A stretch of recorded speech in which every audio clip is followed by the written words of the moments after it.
continuing with doha number 7.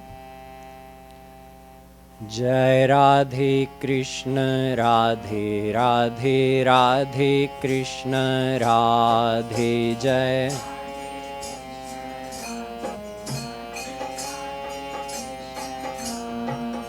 Jai Radhe Krishna Radhe Radhe Radhe Krishna Radhe.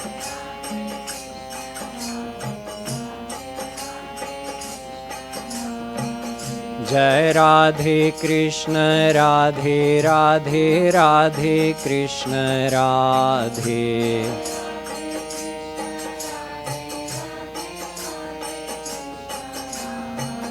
Jai Radhe Krishna Radhe Radhe Radhe Krishna Radhe.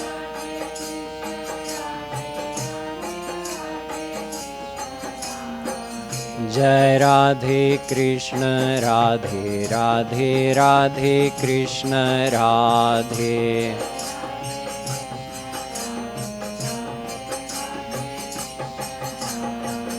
Jai Radhe Krishna Radhe Radhe Radhe Krishna Radhe.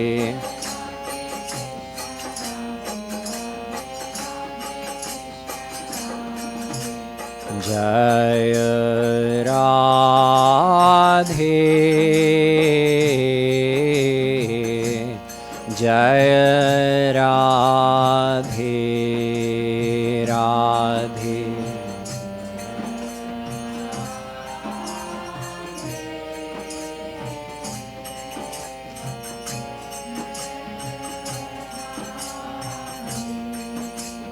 Radhe Jaya Radhe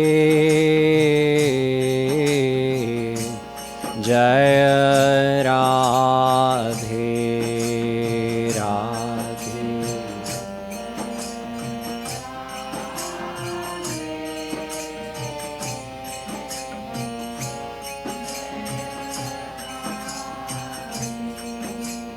Krishna Jaya Krishna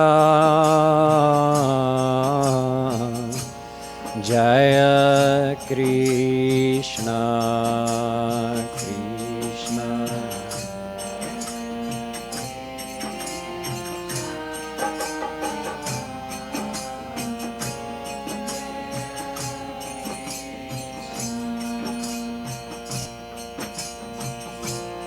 माया है जड़ शक्ति पे ज्ञानी हूँ पार न पाय राधे राधे.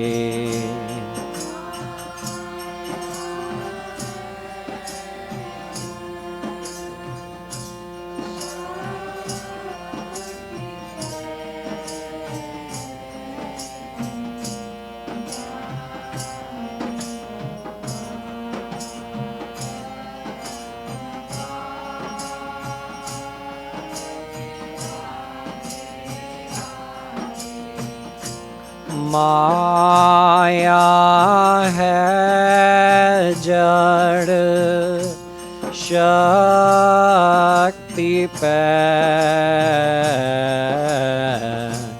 ज्ञानी हूँ पार न पाय राधे राधे.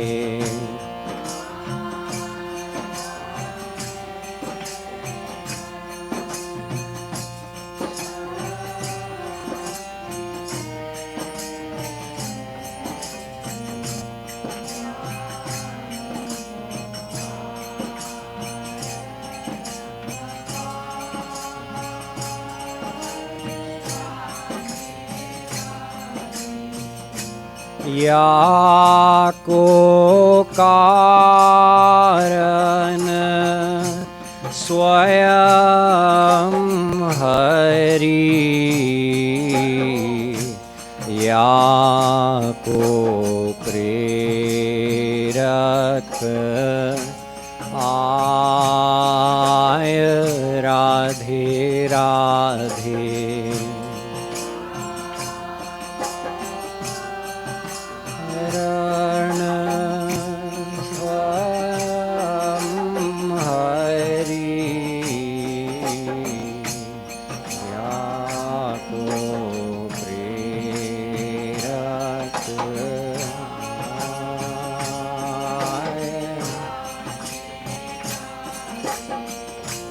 या को कारण स्वयं हरि, या को प्रेरक आय राधे राधे।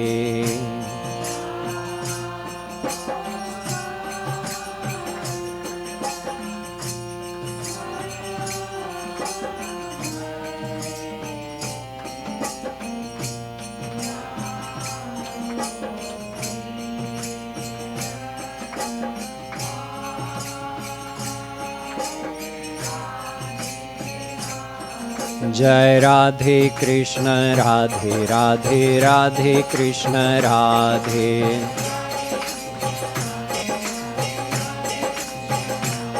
जय राधे कृष्ण राधे राधे राधे कृष्ण राधे। जय राधे कृष्ण राधे राधे राधे कृष्ण राधे। जय राधे कृष्ण राधे राधे राधे कृष्ण राधे। जय राधे कृष्ण राधे राधे राधे कृष्ण राधे। जय Radhe Krishna Radhe Radhe Radhe Krishna Radhe.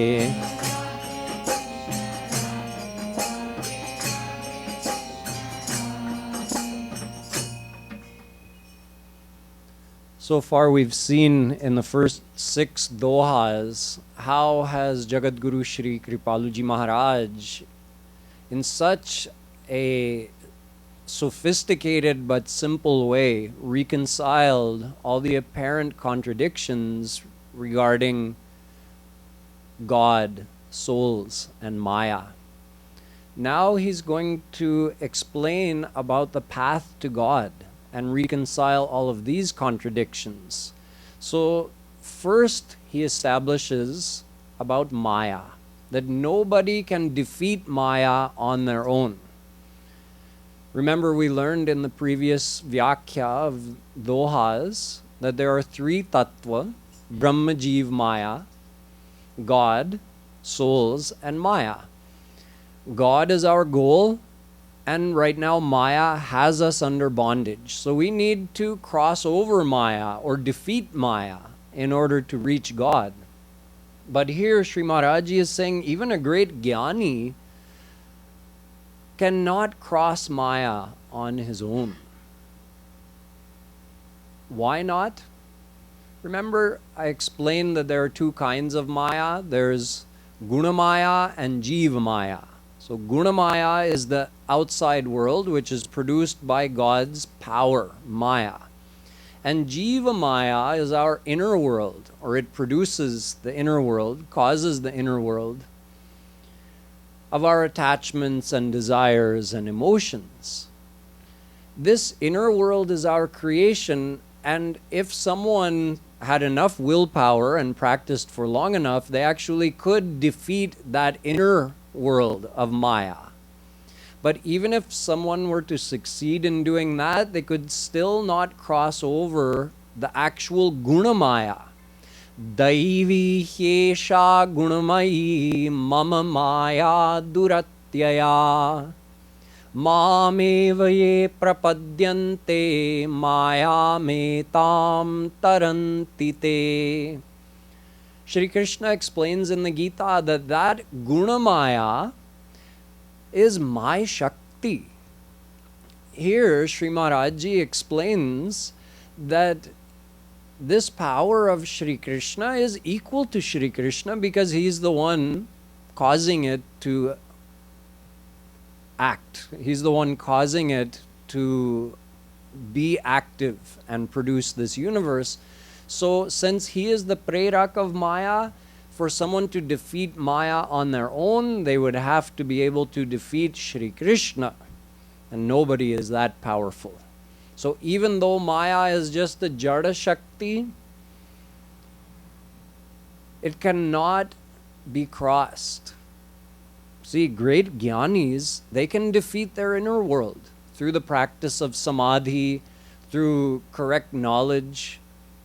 They can actually eliminate all of their inner attachments and desires. It's not easy, but they could do it. But even having done that, there's still some part of Maya left to cross. So in other words, they defeated Jeeva Maya, they were unable to defeat Guna Maya, because that Guna Maya is a real power of God. I quoted a verse from Ramayana yesterday saying, Sodasi Raghubir ki samujhe mithya sopi chute na Ram kripa binu nath kahu padropi. Chute na Ram kripa binu. Maya will not let you go without God's grace. So we have to surrender to God, and with His grace we can cross over Maya. There's no other way possible. Even Shankaracharya has said, Dhanyoham kritakrityoham purnoham tvadanugrahat. I have become blessed. I have become self-complacent. I have become absolutely whole and complete. How? Tvad anugrahat. Through your grace, Shri Krishna. So, no matter who you are, whether you're a jnani, a yogi, karmi, bhakt, everybody needs the grace of God to cross over Maya. Another way to understand this is to understand that there are different layers of Maya. Deeper and deeper, more and more subtle layers. So someone through their own effort could cross over Prithvi, Jal, Tej, Vayu, Akash. These are all the more gross layers of Maya. They can even cross over Ahankar, which is an even more subtle layer of Maya. But they cannot cross over Mahan and Mool Prakriti Maya. These are the last two layers of Maya. You can say like the final veil of Maya that separates a soul from God. That can only be removed through God's grace. So no matter how much someone practices, unless they are free from Maya, they're going to be reborn in this world. And the only way to get free from Maya is through God's grace. So what that means, now having established this principle, Shri Kripaluji Maharaj then uses that to explain to us about the three paths. Or here he mentions four paths: karma, yoga, jnana, and bhakti. So people wonder, why are all of these paths in existence? Are they all correct? Is there only one true path? Are there many true paths? There's a lot of confusion around this. So Sri Maharaji reconciles in a very simple but final way. What is the truth regarding the path to God? He tells us in the next doha.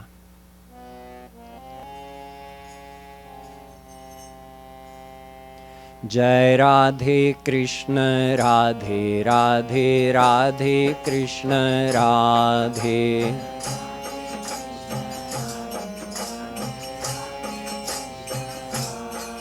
जय राधे कृष्ण राधे राधे राधे कृष्ण राधे।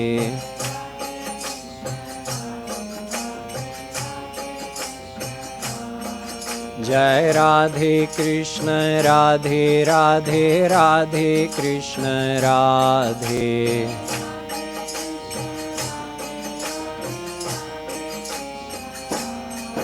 जय राधे कृष्ण राधे राधे राधे कृष्ण राधे।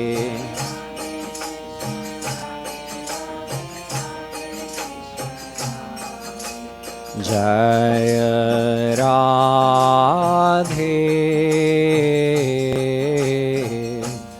जय राधे राधे।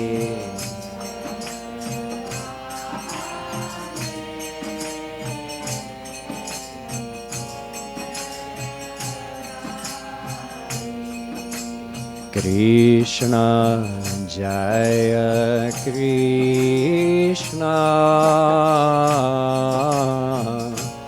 जय कृष्ण।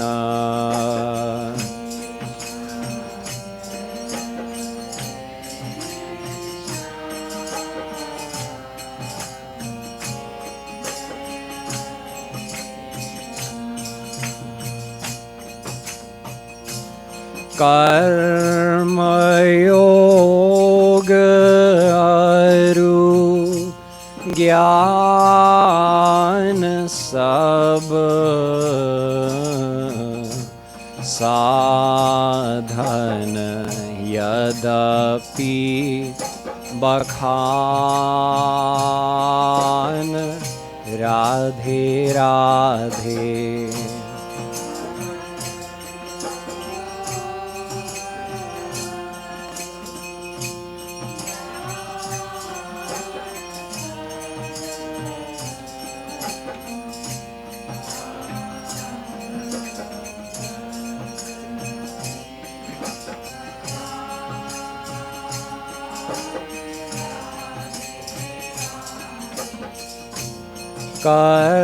कर्मयोग अरु ज्ञान सब साधन यद्यपि बखान राधे राधे।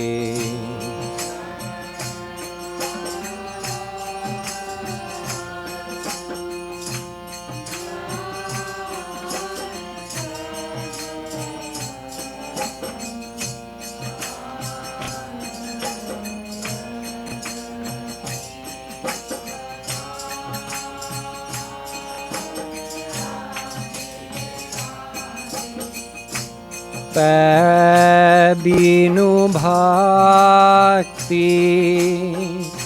सब जनु मृतक देह जनु प्राण राधे राधे।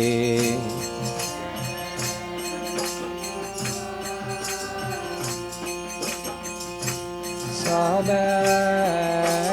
जनु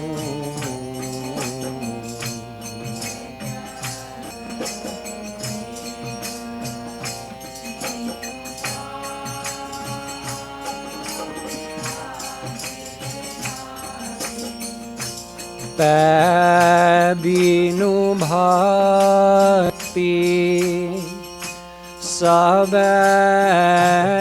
जनु मृतक देह बिनु प्राण Radhe Radhe.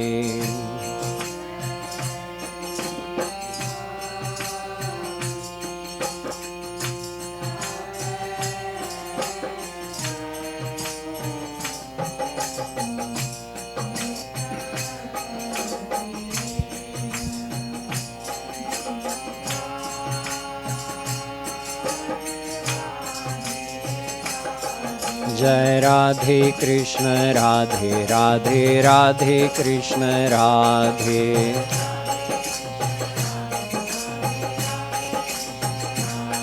Jai Radhe Krishna Radhe Radhe Radhe Krishna Radhe.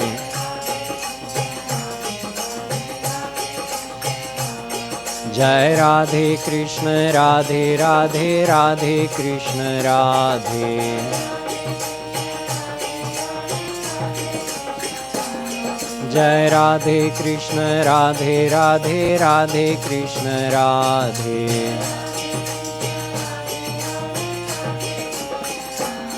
Jai Radhe Krishna Radhe Radhe Radhe Krishna Radhe.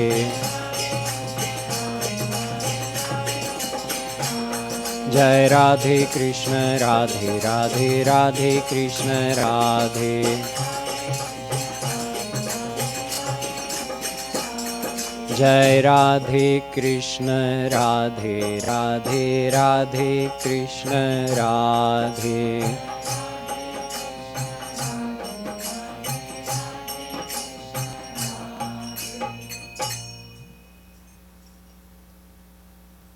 There are many, many paths described in our scriptures.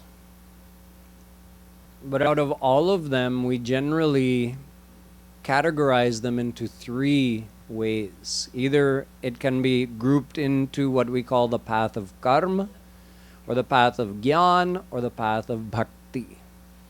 Karma means the path of good actions, jnana means the path of knowledge, and bhakti means the path of devotion. Sometimes we separate it out into four instead of three. We add yoga. Yoga is more like a parallel path to the path of jnana.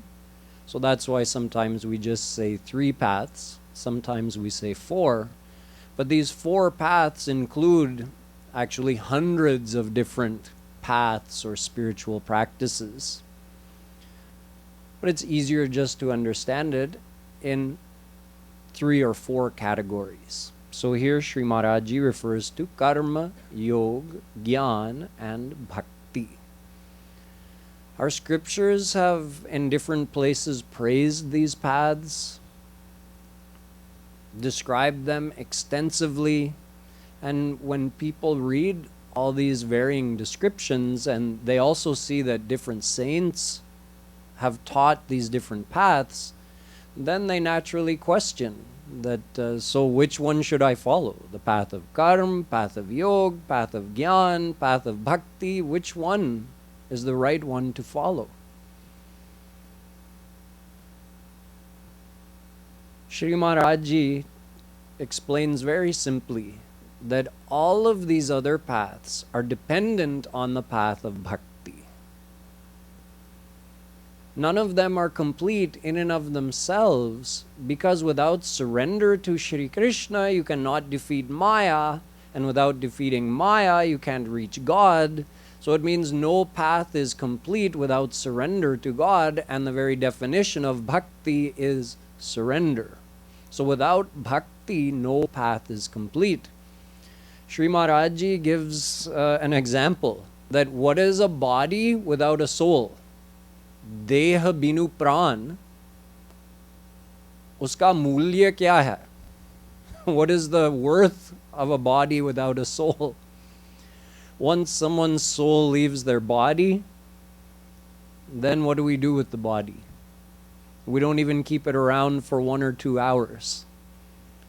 That same person who was so dear to you that you couldn't live without, now that their soul has left their body, you get that body out of your house as fast as you can. And then, before too long, you burn it, cremate it. So, a body without a soul is of no value.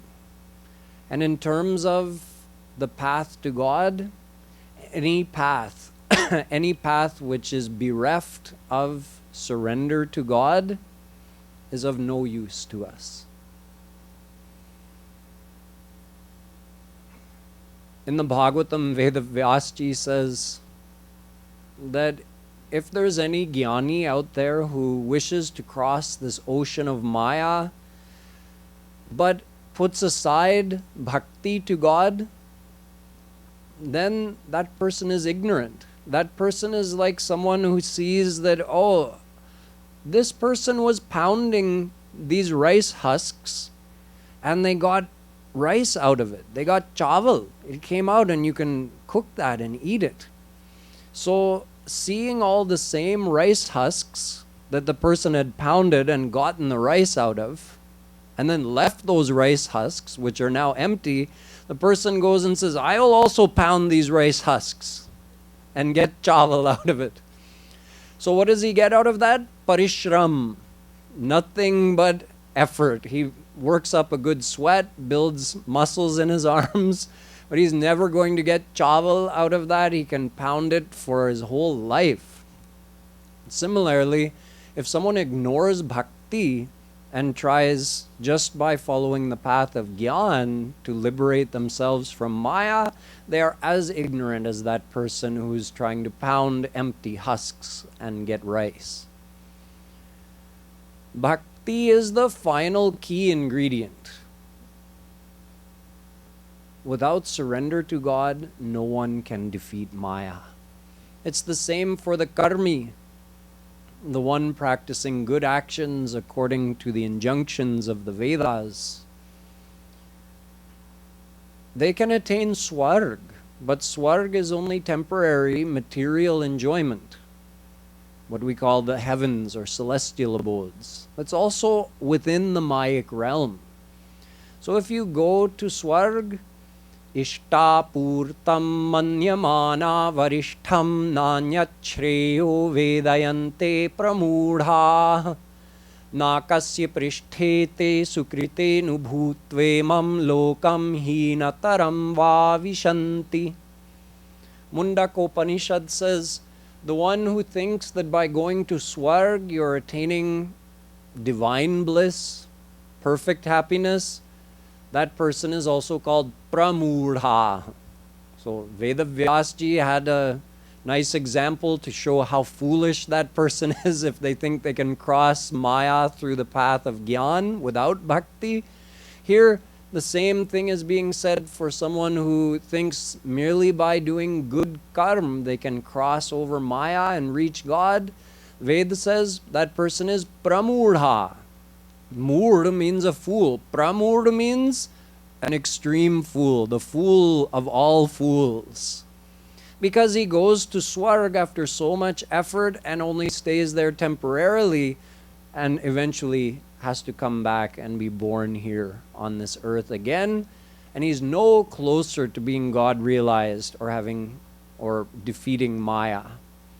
So the path of karma, if that same karmi who's doing all of those good actions, if while doing those he surrenders to God, in other words, he adds bhakti into his karma, he does those good actions with this intention of offering those actions to God, of pleasing God through his good actions, then his good karma is considered as bhakti because he did those good actions with his mind attached to God. So instead of binding him and keeping him within maya, he gets released. But it's not through the physical good karma that he's getting released from maya. It's because his mind was doing bhakti. Same thing with the jnani. It's not his meditation, his practice of samadhi, his renunciation that results in defeating maya. All of that merely prepared him to surrender his mind to God. So once he did bhakti and surrendered his mind to God, then he crossed maya. The yogi who disciplines his behavior, disciplines his body and his mind, practices yoga asanas and mudras and kriyas, renounces everything, practices meditation, and through that calms his mind, controls his mind, and establishes his mind in the knowledge of his self, the soul. Even then, he cannot cross maya on his own. The yogi also has to surrender to God.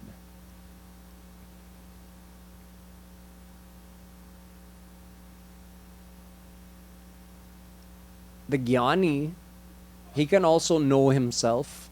He can attain Atma Gyan through God's grace. He can get Brahma Gyan.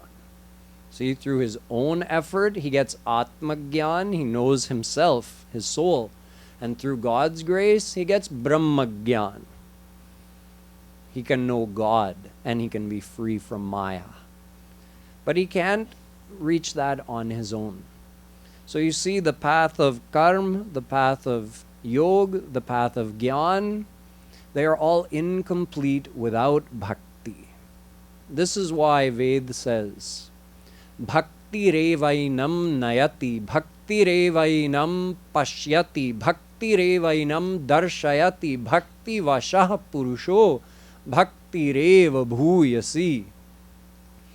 Bhakti alone will result in a soul meeting God. Bhakti alone will result in getting the divine vision of God. Bhakti alone brings God under its control, and bhakti alone is supreme. So without bhakti, any path is incomplete. You see how with just this one doha, Sri Maharaj has reconciled all the teachings about all the paths.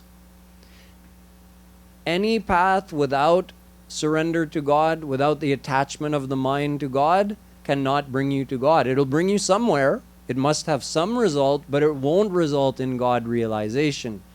And if you do bhakti, you may do bhakti just on its own with no other path or practice. You'll attain God. You may have bhakti as the primary thing, but you're also doing karma or yoga or gyan. That's also fine as long as you're doing bhakti. But leave the bhakti out and you won't attain anything. So it means any path is correct if it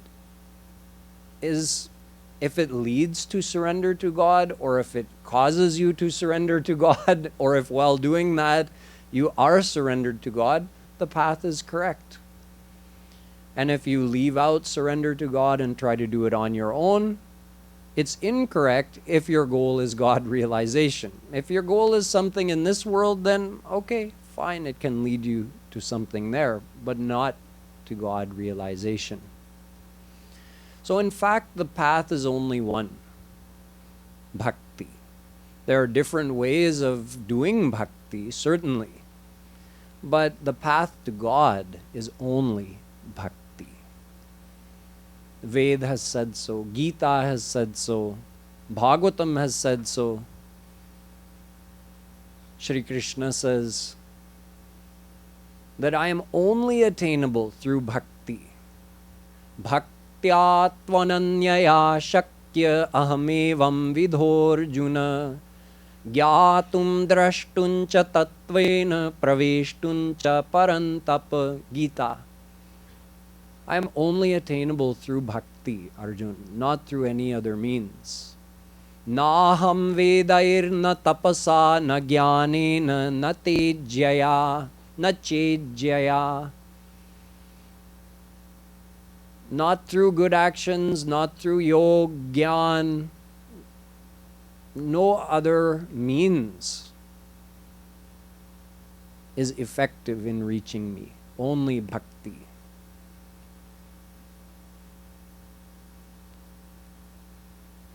So, bhakti is the path to God. If we wish to attain God, we have to practice bhakti. But there are many questions about the path of bhakti as well.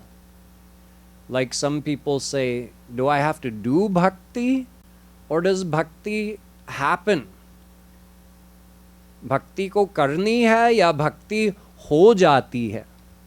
Some people say, when God graces me, then I'll get bhakti. Without His grace, how can anyone have bhakti? This is a big confusion in people's minds as well. So that is reconciled beautifully in the next doha. Jai Radhe Krishna Radhe Radhe Radhe Krishna Radhe.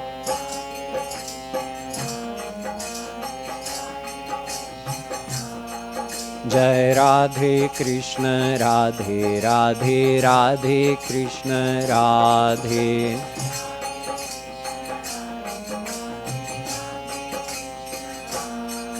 जय राधे कृष्ण राधे राधे राधे कृष्ण राधे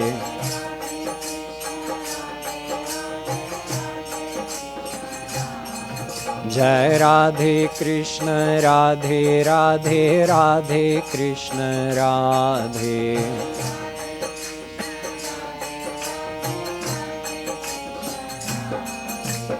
जय राधे जय राधे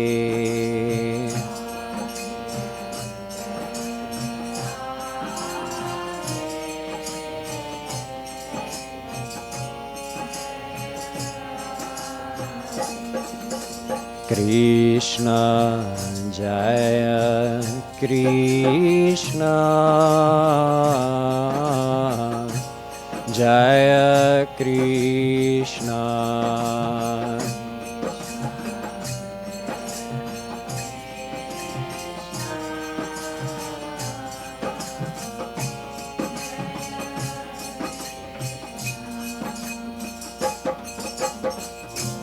प्रथम साधना भक्ति करूं तब मन निर्मल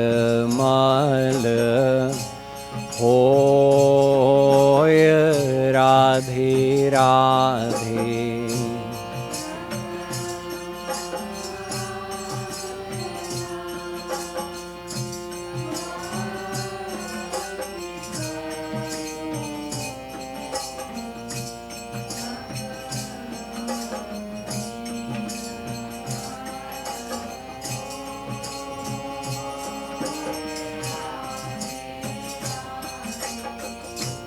प्रथम साधना भक्ति करूं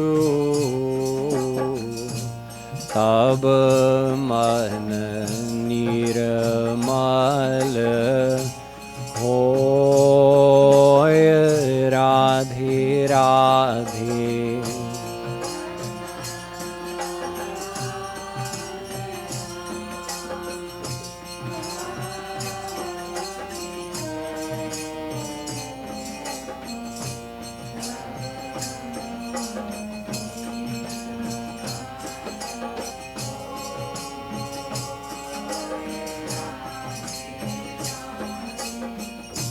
मिलाई विशुद्धा भक्ति तब गुरु अनुकंपा तोय राधे राधे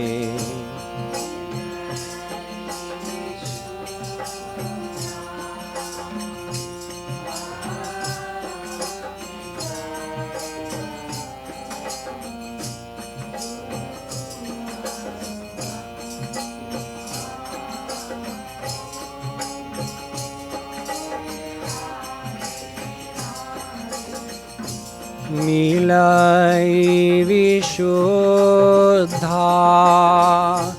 भक्ति तब गुरु अनुकंपा तोय Radhe Radhe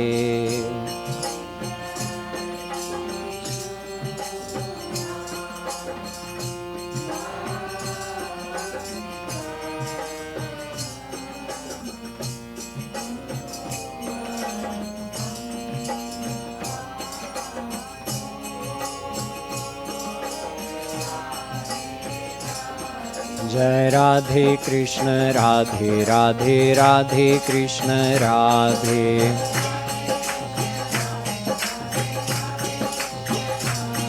Jai Radhe Krishna Radhe Radhe Radhe Krishna Radhe.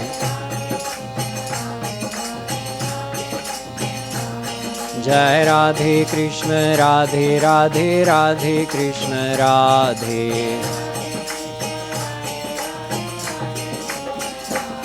Jai Radhe Krishna Radhe Radhe Radhe Krishna Radhe.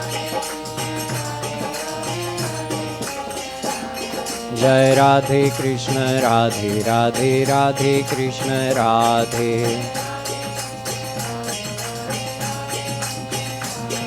Jai Radhe Krishna Radhe Radhe Radhe Krishna Radhe.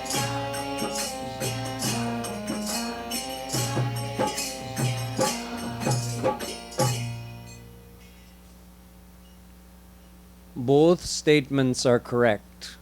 You have to do bhakti and you also receive bhakti as a gift from God, care of Guru.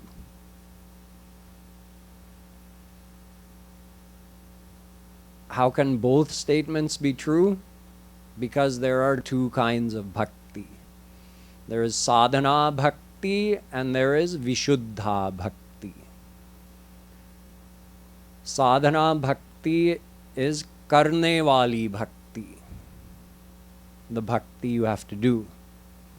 And Vishuddha Bhakti or Siddha Bhakti, this is a divine power of God which He graces us with. That one we can't do, you can't get it, it's just given to you.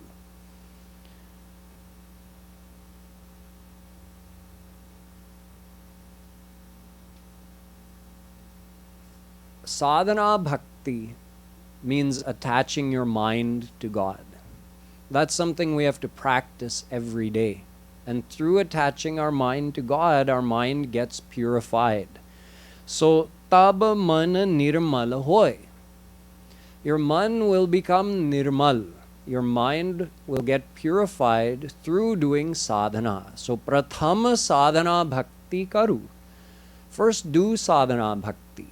There are certain conditions for practicing sadhana bhakti that you have to learn and institute, and that we'll be learning as we go forward. How is it actually done? But first understand the overall picture that there is a bhakti you have to do that allows you to attach your mind to God. It's something you practice every day, all day, every day, whether you're a sannyasi or a grihasti. It's something you continuously practice. And the more you attach your mind to God, the more your mind is purified. When your mind is fully purified, milai vishuddha bhakti tab, only then will you receive that divine power of bhakti. That power of bhakti, remember I was explaining to you regarding God's different powers, that His personal power that we call Para Shakti or Swarup Shakti or Yogamaya Shakti, that has three aspects: Sat, Chit, Anand, that manifest as the Sandhini Shakti, Samvit Shakti, and Ahladini Shakti. The Ahladini Shakti being supreme, the power of bliss. And the essence of Ahladini Shakti is Prema Shakti. This Prema Shakti is another word for Vishuddha Bhakti. Just different words for the same thing. In other words, what I'm telling you is that this divine power of bhakti is the same as that divine love power I was describing, whose essence is Mahabhav, whose form is Radha. So it's the same thing. That power that makes God forget He's God and allows all the beautiful divine leelas to happen between Shri Krishna and His devotees, that is called divine bhakti. It's called Siddha Bhakti, Vishuddha Bhakti, Prema Bhakti. It has so many names. So it's the same. That power is also given to a soul. And through that power, the soul forgets their place as well. So instead of thinking that I'm just an insignificant soul and Shri Krishna is Supreme God and how can I talk to Him? you lose the consciousness of your insignificant status as compared to God. You forget about that, just like the best friend of the president who went to school with him from kindergarten through college. Now that he's become president, he doesn't think of him as president. He says, okay, my good friend has got some success in life. That's great. He's the president. But that's just a side note. Really, what is he to me? He's my friend. So the devotee is able to do that through this prema bhakti, through this divine power of bhakti, which both makes God forget or makes him just unaware of his godliness, and makes the soul also lose that. He just doesn't even think about that I'm just a soul and, oh, this is supreme God. No, he forgets about that. Krishna is mine. He is my friend. He's my beloved. He's my son. Only that remains. And then you experience the highest bliss in the divine world. So that is that power of bhakti that is awarded to a soul through that soul's guru. So this is one of the reasons you need to have a true God-realized saint as your guru, because it's only through that guru that you receive this divine power of bhakti. And when do we become qualified? When our heart has been fully purified by practicing Sadhana Bhakti. So Sadhana Bhakti prepares the vessel, our heart. That vessel has to be purified. Then with Guru's grace, it becomes divinized. And into your divine heart, you receive that divine power of bhakti. So you have to have a fit receptacle to receive that great divine power. Otherwise, you may say, why doesn't God or Guru just give me that divine power of bhakti right now? Kripalu ji Maharaj says, no, भस्म हो जाएंगे, एक हड्डी का टुकड़ा भी नहीं मिलेगा आपका, इतनी शक्ति है उसमें. It's an unlimited divine power. So if you don't have a fit vessel to receive that in, it's like if someone wants to give you molten lava, will you come with a paper bag to keep it in? So that divine power can't stay in an impure material heart. It can't even stay in a pure material heart. It can only stay in a divine heart. So to receive a divine heart, first we have to purify it, then Guruji can make it divine, then we receive that divine power. So you see, bhakti both has to be practiced and received. Kagbhushundi ji referred to this divine bhakti when he was asked by Bhagwan Ram, I'll give you a boon. Kagbhushundi manguvar ati prasanna mohi jana. Ask for a boon. I'm prepared to give you anything. Arnimadik siddhi aparnidhi moksha sakal sukh khan. Ask for the yogic siddhis, the greatest mayic powers you can get. Ask for aparanidhi, unlimited material wealth. Ask for moksha, liberation from all the sorrows, liberation from Maya. So Kagbhushundi said, what did he ask for? He said, I want that Vishuddha Bhakti. Jehi khojat yogi shamuni prabhu prasad ko pav. He said, I want that Vishuddha Bhakti which is sought after by all the great yogis and munis, but which is only received through your grace. So it is that same thing which is being referred to here in this doha by Shree Maharaj ji, and that helps us reconcile this confusion about whether bhakti has to be practiced or received. It is both. First we practice, And once our heart is purified, then we can receive. Regarding the practice of bhakti, there are, at some places it says there are 9 ways to do bhakti. At some places it's told there are 25 or 30 ways to do bhakti. And if you actually add up all the different ways that saints and scriptures have taught us to do bhakti, there could be unlimited ways of doing bhakti. So again, a confusion comes in people's minds. How do we practice bhakti? What is the right way to practice sadhana bhakti? That is also reconciled in the next doha, which we will look at tomorrow. बोलिए वृंदावन बिहारी लाल की जय.